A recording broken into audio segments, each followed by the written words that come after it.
जय हिंद, नमस्कार। आप सभी का एक बार फिर स्वागत है। आज इस स्पेशल वीडियो में मैं आप सबको बताऊंगा कि यदि आप किसी बैंक से पेंशन ले रहे हैं और बैंक के साथ आपको किसी भी तरीके की कोई समस्या आ रही है, जैसे कि आपका पेंशन का सही समय पे क्रेडिट ना करना या फिर डिले करना, या फिर आपका कोई एरियर बनता है वो आपका जारी नहीं करना, या फिर जो 80 साल के बाद में एडिशनल पेंशन मिलती है उसको देने में आनाकानी करना, साथ ही साथ आपका पीपीओ आ चुका है, आपकी पेंशन स्टार्ट नहीं हो रही है, या फिर किसी भी तरीके की आपकी समस्या है, बैंक में आप जाते हो, ट्रांजैक्शन करते हो, बैंक आपको मना करता है, तो इसके लिए एक बैंकिंग लोकपाल बना हुआ है। और इस बैंकिंग लोकपाल में आप अपनी शिकायत घर बैठे अपने मोबाइल से सिर्फ 5 मिनट में कर सकते हो। उसके बाद बैंक पाबंद हो जाएगा और 1 महीने के अंदर अंदर आपकी शिकायत का निवारण करेगा। पेंशनर को किसी भी प्रकार की समस्या पेंशन से जुड़ी हुई आ सकती है। यदि पीसीडीए और रिकॉर्ड से संबंधित समस्या है तो आप सीपी ग्राम पे कंप्लेंट कर सकते हो। यदि बैंक से आपको किसी प्रकार की समस्या आ रही है तो आप बैंकिंग ombudsman में शिकायत करें। अब शिकायत कैसे करें, जो एप्लीकेशन फॉर्म है उसमें क्या क्या लिखें, या जो शिकायत आप कर रहे हो उसमें कौन कौन सी आप जानकारी लिखें, इन्हीं सब जानकारियों को मैं इस वीडियो में आप सबको बताऊंगा। आपको गूगल में जाना है, वहाँ पे बैंकिंग ombudsman टाइप करना है और सर्च करना है। सर्च करते ही आपके सामने bankingambudsman.rbi.org.in ये वेबसाइट आएगी। इसी वेबसाइट को ओपन करें। इसके अलावा कोई भी वेबसाइट आपके सामने स्क्रीन पे आए तो उसको क्लिक ना करें। लास्ट में .rbi.org.in लिखा हुआ होना चाहिए। इसको जब हम अपने मोबाइल में, कंप्यूटर में, लैपटॉप में ओपन करेंगे तो हमारे सामने इस प्रकार का इंटरफेस ओपन हो जाएगा। तो दोस्तों, इसमें कंप्लेंट करने के लिए आपको क्या करना है, होम पेज पर ही लिखा हुआ आएगा कंप्लेंट्स। देखिए लेफ्ट साइड में यहाँ पे कंप्लेंट्स लिखा हुआ आ रहा है, कंप्लेंट्स के ऊपर क्लिक करना है। इसके बाद ग्रीवेंस रिड्रेसल में 3 ऑप्शन आएंगे। पहला है lodge a complaint against specific regulated entity, यानी किसी पर्टिकुलर बैंक, एनबीएफसीज और प्रीपेड पेमेंट इंस्ट्रक्शन जो पीपीआई होता है उसके अगेंस्ट, या फिर आप ombudsman स्कीम है जो किसी भी रेगुलेटरी के अगेंस्ट या रिजर्व बैंक के अगेंस्ट, या address of the RBI ombudsman, और तीसरा है complaints against RBI. Reserve bank of India के अगेंस्ट कंप्लेंट हो तो तीसरा ऑप्शन यूज करना है। तो हमें पता होता है कि हम किस बैंक से पेंशन ले रहे हैं और पर्टिकुलर उसी बैंक में कंप्लेंट डालना है, तो आपको यहाँ पे lodge a complaint against specific regulated entity में बैंक्स के ऊपर क्लिक करना है। इस पे आप जब क्लिक करेंगे तो आपके सामने जो भारत में जितनी भी बैंकें हैं उन बैंकों का नाम आ जाएगा और कॉन्टेक्ट अस लिंक, उनका कंप्लेंट दर्ज करने का लिंक भी आ जाएगा। आप यहाँ पे देख पा रहे हो नेम ऑफ द बैंक, इसमें सभी बैंकों के नाम है। पहले स्टेट बैंक ऑफ इंडिया का, उसके बाद नेशनलाइज्ड बैंक का, उसके बाद इंडियन बैंक्स, साथ ही साथ local area banks, small finance banks, payments banks, foreign banks, state cooperative banks,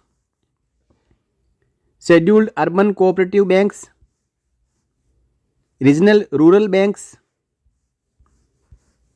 और फाइनेंशियल इंस्टीट्यूशंस।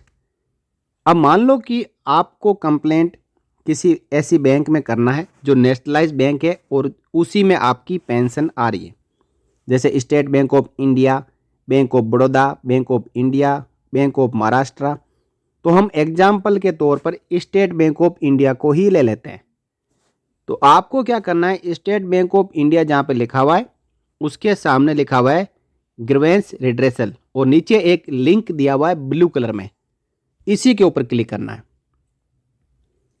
इसके ऊपर क्लिक करने के बाद आप यहाँ पे देख रहा हो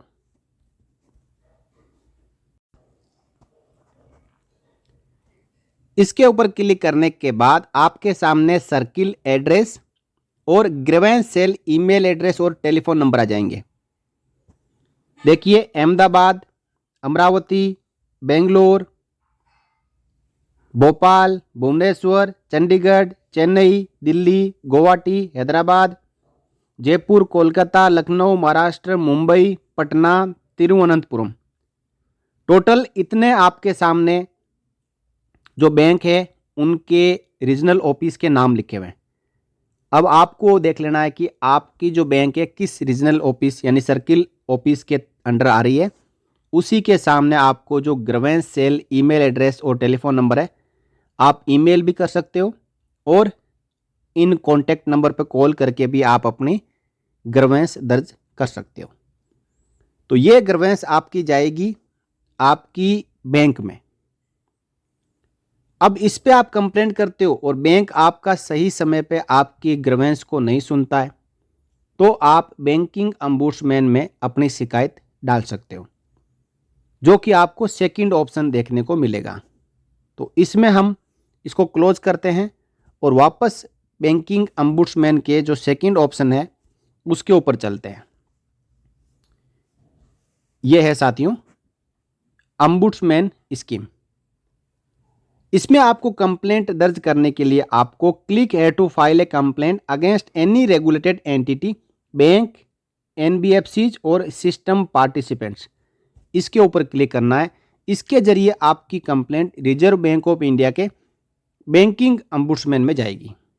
आपके सामने देख रहे हैं फाइल ए कंप्लेंट और ट्रैक योर कंप्लेंट, दो ऑप्शन आ चुके हैं।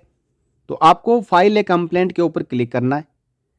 इसके ऊपर क्लिक करने के बाद आप देख पा रहे हैं रिजर्व बैंक ऑफ इंडिया का जो पोर्टल खुल रहा है, जिसमें आप बैंकिंग अम्बुड्समैन में शिकायत दर्ज करने जा रहे हो। सबसे पहले आपको यहाँ पे जो कैप्चा दिखाई दे रहा है, उस कैप्चा को जो लेफ्ट साइड में दिखाई दे रहा है उसको यहाँ पे एंटर करना है और उसके बाद नेक्स्ट के ऊपर क्लिक करना है। तो मैं यहाँ पे इसको पहले एंटर कर लेता हूँ।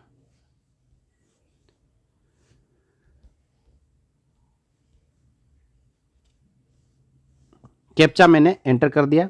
उसके बाद नेक्स्ट के ऊपर क्लिक करता हूँ। अब नेक्स्ट पे क्लिक करने के बाद कंप्लेनेंट यानी शिकायतकर्ता की जानकारी यहाँ पे डालनी है, नेम ऑफ द कंप्लेनेंट और उनके मोबाइल नंबर। तो कंप्लेनेंट का नाम डाल के मोबाइल नंबर डालने के बाद गेट ओटीपी करेंगे। तो जो मोबाइल नंबर आप डाल रहे हो उसके ऊपर एक ओटीपी आएगा। उस ओटीपी को एंटर करने के बाद नेक्स्ट पे क्लिक कर देना है। ओटीपी एंटर करने के बाद नेक्स्ट की जगह वैलिडेट का ऑप्शन आएगा, तो वैलिडेट पे क्लिक करना है। वैलिडेट पे क्लिक करने के बाद इस तरीके से आपसे ईमेल आईडी, कंप्लेंट की कैटेगरी, उसी के साथ साथ कंप्लेनेंट स्टेट ऑफ रेजिडेंस आपका होम स्टेट, साथ ही साथ कंप्लेनेंट का district, complete address, pin code number, इसी के साथ साथ आपसे अब पूछा जाएगा जो एंटिटी है, जो बैंक है आपका, उसका नाम। तो इसके ऊपर जब आप बैंक वाले पर क्लिक करेंगे तो उससे पहले आपको पूरी जानकारियाँ फिल करने के बाद यहाँ पे आपको अपनी बैंक सर्च करनी है कि आपकी बैंक जो एंटिटी है वो कौन सी है। तो आप सिंपली यहाँ पे यदि स्टेट बैंक ऑफ इंडिया है तो स्टेट बैंक जैसे टाइप करोगे तो आपके सामने लिस्ट आ जाएगी, जिसमें स्टेट बैंक जो होगी आपकी स्टेट बैंक ऑफ इंडिया, उसका नाम आ जाएगा। देखिए ये स्टेट बैंक ऑफ इंडिया आ चुका है। तो स्टेट बैंक ऑफ इंडिया नाम आ जाएगा। फिर आपसे पूछा जाएगा is your complaint related to credit card, तो आपको इस पे नो पे क्लिक कर देना है। फिर आपकी जो बैंक है उसका यहाँ से स्टेट सेलेक्ट करना है, फिर डिस्ट्रिक्ट सेलेक्ट करना है, उसके बाद जो बैंक का ब्रांच है वो सेलेक्ट करना है। फिर आपको यहाँ पे जो डिटेल्स ऑफ कंप्लेंट, आपकी जो शिकायत क्या है वो डालना है। इसमें लिखा हुआ है is your complaint sub judice और अंडर आर्बिट्रेशन और already dealt with on merits by a court, tribunal, arbitrator और अथॉरिटी, यानी आपने कहीं कोर्ट वगैरह में शिकायत तो नहीं डाल रखी है। तो आपको यहाँ पे नो पे क्लिक करना है, क्योंकि यदि कोर्ट में चल रही होगी तो बैंकिंग अम्बुड्समैन उसके ऊपर कोई कार्रवाई नहीं करेगा। आपने नो पे क्लिक कर दिया। फिर आपसे पूछा जाएगा is your complaint made through an advocate, unless you are yourself an advocate. तो यहाँ पे आप यदि एडवोकेट के जरिए डलवा रहे हो तो यस पे डालना है। Is your complaint made through an advocate, yes पे क्लिक करना है। यदि आप खुद डाल रहे हो तो नो पे क्लिक करना है। नेक्स्ट ऑप्शन आएगा, has your complaint already been dealt with और is under process on the same ground with the ombudsman. क्या आपने ये सेम कंप्लेंट पहले से अम्बुड्समैन के साथ में डाल रखी है? तो आपने नो पे क्लिक करना है। इसके बाद नेक्स्ट ऑप्शन आएगा, is complaint from the staff of A regulated entity and involve employer employee relationship. ये बैंक के कर्मचारियों के लिए है, तो आपको इसके ऊपर भी नो पे क्लिक कर देना है। अब आपके सामने ऑप्शन आ रहा है नेक्स्ट, तो नेक्स्ट के ऊपर क्लिक कर देना है।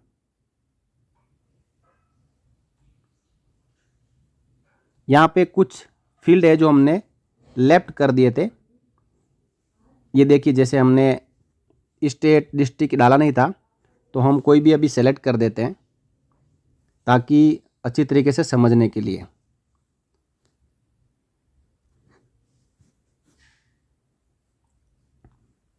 कोई भी हमने ब्रांच सेलेक्ट कर लिया ताकि ये अब आगे बढ़ सके। अब हम नेक्स्ट पे क्लिक करेंगे तो नेक्स्ट विंडो ओपन हो जाएगा। नेक्स्ट विंडो ओपन होने के बाद आपसे फिर पूछा जाएगा, have you filed A return electronic complaint with the regulated entity.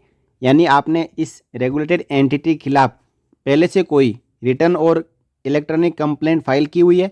यदि आपने की हुई है तो यस कर सकते हो, नहीं तो आपको यहाँ पे नो पे क्लिक करना है। अब देखिए, important, please confirm you have selected that you had not filed a complaint with the regulated entity before approaching the Reserve Bank of India. Such complaints are outside the purview of the Reserve Bank Integrated Ombudsman Scheme 2021. Accordingly, being a first resort complaint, it will be forwarded to concerned regulated entity for redress. Please select OK to confirm or cancel to change your response. आप समझ गए होंगे। Banking ombudsman का कहना है कि आपने bank में अप्रोच किया नहीं, आप हमें सीधा अप्रोच कर रहे हो, तो हम इसके ऊपर कार्रवाई तब तक नहीं करेंगे जब तक आपकी बैंक इसके ऊपर रेस्पॉन्स नहीं करती है। इसलिए आपकी इस कंप्लेंट को पहले बैंक में भेजा जाएगा, उसके बाद बैंक इसके ऊपर कार्रवाई नहीं करती है तो आप कंप्लेंट हमें फाइल कर सकते हो। तो यहाँ पे आपको क्या करना है, ओके सेलेक्ट कर देना यदि आपने पहले से बैंक के साथ में कोई कंप्लेंट नहीं दर्ज की हुई है, और यदि दर्ज की हुई है तो यहाँ पे आप कैंसिल करें और उस कंप्लेंट की जानकारी यहाँ पे यस पे क्लिक करते हुए दर्ज करें। देखिए जी, जैसे यस पे आपने क्लिक किया तो यहाँ लिखा हुआ है date on which the complaint was first filed. तो आपने बैंक के साथ में जब कंप्लेंट जो फाइल की थी उसकी डेट यहाँ पे डालनी है। आपने कंप्लेंट डाला था, फिर भी बैंक ने आपकी कंप्लेंट के ऊपर कार्रवाई नहीं की, तो उसकी डेट डाल दी आपने। उसके बाद आपने जो कंप्लेंट डाला था उसकी कॉपी स्कैन करके यहाँ पे अपलोड करनी है। Upload a copy of the complaint to the RE. यहाँ से सेलेक्ट फाइल करना है, आपके मोबाइल लैपटॉप कंप्यूटर में जहाँ कहीं भी हो, वहाँ से PDF फॉर्म में उस फाइल को सेलेक्ट करते हुए यहाँ पे आपको अपलोड करनी है। देखिए, मैं जैसे कोई भी एक फाइल यहाँ पे अपलोड कर देता हूँ। मैंने सेलेक्ट कर दिया है और यहाँ पे अपलोड कर दिया। इसके बाद अपलोड के ऊपर आपको क्लिक करना है, तो ये फाइल RBI की वेबसाइट के ऊपर अपलोड हो जाएगी। ध्यान रहे, मैक्सिमम जो साइज है वो 2 MB ही होनी चाहिए। उसके बाद आपसे पूछा जाएगा, have you received any reply from the entity. क्या आपके पास में कोई रिप्लाई आया है बैंक से? यदि आया है तो यस, नहीं तो नो पे आप क्लिक कर दें। फिर आपसे पूछा जाएगा, have you sent as per the Reserve Bank integrated ombudsman 2021 the complaint should be made to the ombudsman not later than 1 year and 30 days after the date of representation to the regulated entity. As your complaint is time barred, you cannot proceed further. Please click on okay to confirm और cancel to change the details. देखिए, हमने यहाँ पे जो date डाली है complaint की वो 1 साल से भी पुरानी डाली है, इसलिए बैंकिंग ombudsman कह रहा है कि इतने पुराने केस के बारे में हम यहाँ पे डील नहीं करेंगे। तो हम यहाँ पे 1 सितंबर 2023 डाल देते हैं। इसके बाद यहाँ पे देखते हैं कि क्या लिखा हुआ आ रहा है। हमने कहा कोई रिप्लाई नहीं मिला। Have you sent any reminder to the regulated entity? आपने कंप्लेंट डालने के बाद बैंक को फिर से रिमाइंड करवाया? यदि करवाया तो यस, नहीं तो नो पे क्लिक करें। तो हमने यहाँ पे नो पे क्लिक कर दिया। अब है कि date of the disputed transaction, आपने कोई ट्रांजैक्शन किया है और वो डिस्प्यूटेड है, तो उसके ट्रांजैक्शन की डेट यहाँ पे पूछी जा रही है।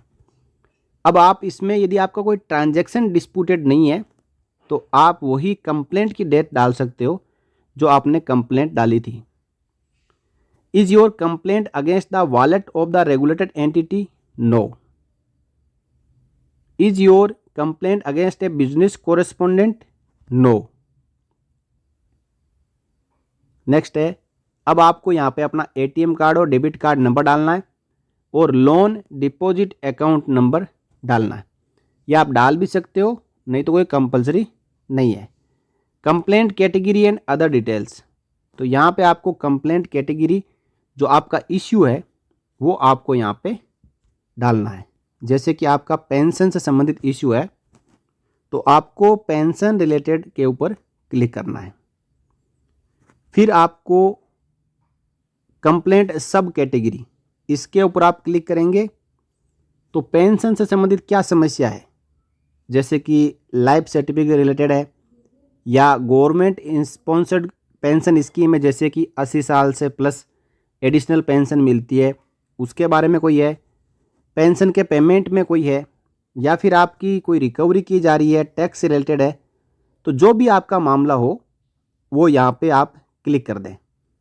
तो मैं जैसे कि यहाँ पे गवर्नमेंट स्पॉन्सर्ड पेंशन स्कीम के ऊपर क्लिक करता हूँ कि मुझे एडिशनल पेंशन लागू थी 80 साल होते ही मैंने अपनी एप्लीकेशन दी, लेकिन बैंक ने अभी तक स्टार्ट नहीं करी। सेकंड कैटेगरी यहाँ पे पूछी जा रही है government sponsored pension scheme related issue और अदर इश्यू, तो आप इसमें जो भी आपका सूटेबल है उसको क्लिक कर दें। अब आपको अपनी पूरी कंप्लेंट की जानकारी यहाँ पे मैक्सिमम 2000 कैरेक्टर में लिखनी है। आपने जो पहले अपनी कंप्लेंट थी बैंक में एप्लीकेशन दी थी वो तो आपने यहाँ पे अटैच कर दी, उसमें पूरी जानकारी है। अब यहाँ पे आप लिख सकते हो कि मैंने इतने तारीख को बैंक में शिकायत की, मेरी एडिशनल पेंशन 80 साल के बाद स्टार्ट होनी थी, वो बैंक ने स्टार्ट नहीं की, या फिर बैंक ने कहा कि हम इसके बारे में कुछ नहीं कर सकते, आप हमारे CPPC से संपर्क करो या फिर हमारे हेडक्वार्टर से संपर्क करो। जो भी बैंक की तरफ से कहा जाता है उसके बारे में आप यहाँ पे लिख सकते हो। यदि आपका कोई डिस्प्यूटेड अमाउंट है उसके बारे में आप जानकारी यहाँ पे लिख सकते हो, और कोई सजेशन है डिस्प्यूट के बारे में, कंपेंसेशन मांगा आपने कि इतने दिनों से पिछले 6 महीने से मुझे एडिशनल पेंशन लागू है 20% 80 साल पूरा होने के बाद, अभी तक बैंक ने स्टार्ट नहीं किया, तो मुझे 6 महीने का ब्याज भी दिया जाए, तो आप कंपेंसेशन अमाउंट में डाल सकते हो। और compensation short for expense incurred, आप बार बार बैंक गए हो, आपका हरासमेंट हुआ है मेंटली और फिजिकली, आपका किराया लगा है, तो वो कंपेंसेशन भी आप यहाँ पे डाल सकते हो। और उसके बाद आप नेक्स्ट पे क्लिक कर सकते हो। आगे जो भी फॉर्मेलिटी होती है आप उसको सबमिट करें। आपको एक कंप्लेंट नंबर मिलेगा जो कि आपके मोबाइल नंबर और दिए गए ईमेल एड्रेस के ऊपर भी मिल जाएगा। उसके बाद रिजर्व बैंक ऑफ इंडिया जो बैंकिंग ombudsman की तरह काम करता है वो आपकी बैंक से पूछेगा कि आप कस्टमर की कंप्लेंट क्यों नहीं सॉल्व कर रहे हो, या फिर 80 साल पूरा हो गया एडिशनल पेंशन मांग रहा है 20%, तो आप क्यों नहीं दे रहे हो। तो बैंक अपना जवाब रखेगा, और बैंक जवाब क्या रखेगा, जवाब रखने से पहले आपकी कंप्लेंट को सॉल्व भी कर देगा। आपके पास फ़ोन आ जाएगा कि आप बैंक में आइए और आपकी क्या समस्या है, उसकी वो जो आपकी समस्या है हम दूर करेंगे, और आपकी समस्या दूर भी कर देंगे। और फाइनली बैंकिंग ombudsman को बैंक लिखेगी कि हमने जो पेंशनर की समस्या थी या कस्टमर की जो भी समस्या थी वो दूर कर दी है और इस कंप्लेंट को क्लोज किया जाए। तो इस प्रकार मैंने आपको इस वीडियो के ज़रिए ये बताने की कोशिश की है कि आपको बैंकिंग ombudsman में शिकायत किस प्रकार करनी है। अब इसके बारे में आपको और कुछ पूछना है तो आप इस वीडियो के कमेंट बॉक्स में कमेंट कर सकते हैं। मैंने अपनी तरफ से पूरा प्रोसेस समझाने की कोशिश की है। इसमें थोड़ा सा लेंथी प्रोसेस है, लेकिन सब कुछ सिलेक्शन बेसिस है। आपको ड्रॉप डाउन में सब कुछ दिखाई देगा, आपको केवल क्लिक करते जाना है। आपने जो पहले कंप्लेंट की हुई है वो कंप्लेंट अटैच कर देनी है और फाइनल आपकी जो भी कंप्लेंट है वो यहाँ पे एंटर कर देनी है मैक्सिमम 2000 कैरेक्टर में कि आप बैंकिंग ombudsman से क्या रिलीफ चाहते हो, और नेक्स्ट पे क्लिक करते हुए सबमिट कर देना है। तो मैं आशा करता हूँ कि आपको ये जानकारी अच्छी लगी होगी, समझ में आ गई होगी। ये कंप्लेंट मैनेजमेंट सिस्टम है रिजर्व बैंक ऑफ इंडिया का, कि बैंक आपका यदि कोई काम नहीं करती है तो, लेकिन इससे पहले आपको बैंक में 1 या 2 बार शिकायत कर देनी चाहिए और बैंक को भी 1 से 2 महीना समय देना चाहिए। उसी के बाद आप जाके बैंकिंग ombudsman में शिकायत कर सकते हो। ये एक लोकपाल है, न्यायालय का काम करता है और आपको फैसला दिलवाता है। तो इस वीडियो में इतना ही। अगले वीडियो में फिर मिलेंगे आपसे जुड़ी हुई इसी प्रकार की एक और महत्वपूर्ण जानकारी के साथ। आप चैनल पे बने रहिए। जानकारी अच्छी लगी हो तो आप लाइक करें, शेयर करें इस वीडियो को, और चैनल पर नए हो और अभी तक आपने सब्सक्राइब नहीं किया तो सब्सक्राइब करके बेल आइकन प्रेस जरूर कर लें। जय Hind. For more updates, subscribe to our channel and enjoy watching the videos.